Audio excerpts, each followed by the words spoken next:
Hello everyone, I am Dr. Faheema Hasan, Consultant Hemato-Oncologist, Assistant Professor, Department of Hematology, SGPGI. Today I am going to talk to you about one of the most common blood cancers, lymphoma. So what is lymphoma? Lymphoma is a kind of blood cancer which affects your lymph nodes and arises from a type of white blood cells which is called lymphocytes. It is pretty common, and in children we commonly see lymphomas called as Hodgkin lymphoma, and in adults the most common lymphoma we encounter is diffuse large B cell lymphoma. It is rare when compared to other kind of cancer, but in hematological malignancies, lymphomas are one of the most common kind of blood cancers we encounter. So what are the symptoms of lymphoma that a patient can have? Any kind of gland swelling, any kind of neck swelling, or any swelling in your armpit or on your groin which is persistent for more than 1 month or which is growing in size needs to be evaluated by a good doctor and needs proper clinical evaluation and further testing. So usually these lymph node swelling are painless, unlike the lymph node swelling which you get secondary to any form of infections. So the next common symptoms a patient might have when he is having lymphoma or fever, unexplained weight loss. Unexplained weight loss in the sense you are not intending to lose your weight, but you still keep on losing weight and it is noticeable by the others and they tell you that you have been losing weight. Other more common symptom is something called night sweats. So even when it's cold or others are not feeling warm, you might be having sweats while sleeping. So fever, swelling of your glands, night sweats, and the next common symptom is loss of appetite. That is, you don't feel like eating or you will have an abhorrence to food. These are the common signs and symptoms when you are having lymphomas. So what are the common types of lymphomas? I have already said that children, Hodgkin's lymphoma is the most common. Among adults, DLBCL is one of the most common diagnosis. Unlike the previous myth that lymphoma is a death sentence, it's no more so. We have evolved so much in medical field, especially in the field of hemato-oncology over the past 10 years, that a lot of lymphomas can actually be even cured. So the first baseline therapy for any lymphoma would be chemotherapy, and dependent on the kind of malignancy you have, kind of lymphoma you have, the decision for transplantation is taken, or the kind of therapy also depends on the kind of lymphoma you have.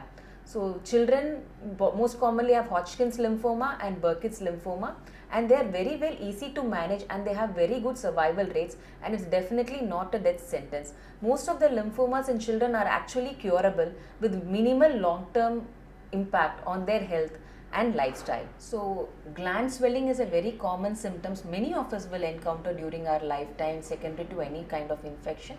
So when should you go to a doctor? When your lymph node swelling or a gland swelling in your neck or in your armpits or in your groin is persistent for more than a month, or if it is increasing in size and if it is not having any pain associated, you have to go and consult a doctor to get that evaluated. So the doctor will first do your CBC and your routine blood test and recommend something called a needle biopsy or a needle aspiration of the enlarged gland to look for any kind of atypical cells. And if there is any suspicion, the doctor will also plan for removal of the gland and for biopsy of it, and to go for further testing to diagnose the kind of lymphoma you are having. So what are the therapy that is available for lymphomas? Depends on the type. There are at least 30 to 40 kinds of lymphomas, and in India we have encountered a lot of Hodgkin's lymphomas, DLBCLs and Burkitt's in this age group of children and young adults.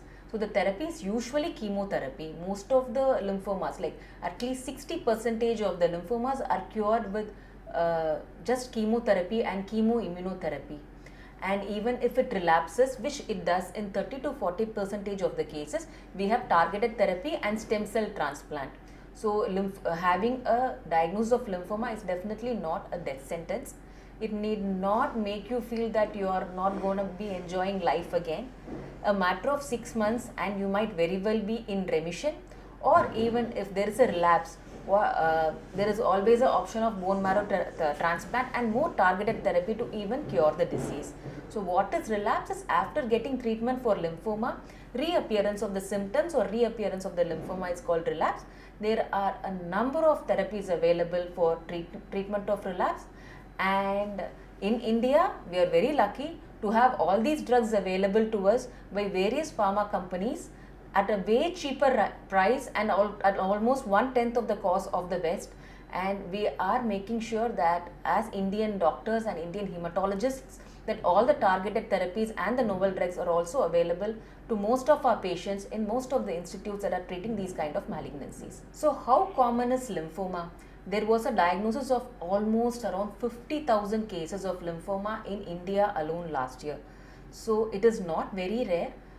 It is quite a common diagnosis, and there are a lot of centers available across the country that can give the right kind of therapy, and we have really therapies with curative potential to cure this life risking disease. We have life saving therapies and targeted therapies available. What are the precautions that patients with lymphoma should take? Of course, you have to protect yourself from all forms of infections. So lymphomas arise from cells in bone marrow and the lymph nodes. So because of the arising of the lymphomas from lymph nodes and bone marrow, your other cell lines of the blood like RBCs, WBCs and platelets are also reduced. So since the WBCs are less in number, and also the work or the efficiency of the other lymphocytes, the type of WBCs from which this malignancy arises is also reduced, the risk of infections are very high. So you have to protect us and the patients from all forms of infection. So what are the steps you can do to protect us from recurrent infections is eating healthy and clean, only home cooked foods with minimal savories, and eating on time and eating healthy foods. We strictly advise a patient while on therapy and on newly diagnosed patient to eat anything which is raw. Always wear an N95 mask and avoid crowded places. We also have to ensure that any kind of food or water we take is clean, and water we always recommend ROUV or boiled and cooled water. So avoiding strictly crowded places and following all COVID appropriate behavior even in the absence of COVID is mandatory in these patients to prevent recurrent infections. And one more critical point I would like to address is the caregiver stress we usually encounter. Who are caregivers? Caregivers are healthy relatives, families and friends who look after these patients with lymphoma. So we have always seen that most of the time these caregivers undergo a lot of psychological stress and they are often neglected. Their health is never addressed. So it is important that we address this and that we empower caregivers with the support and acknowledge their efforts in treatment of these patients. And we are always there to give psychological support and advice for patients and the caregivers at all the times.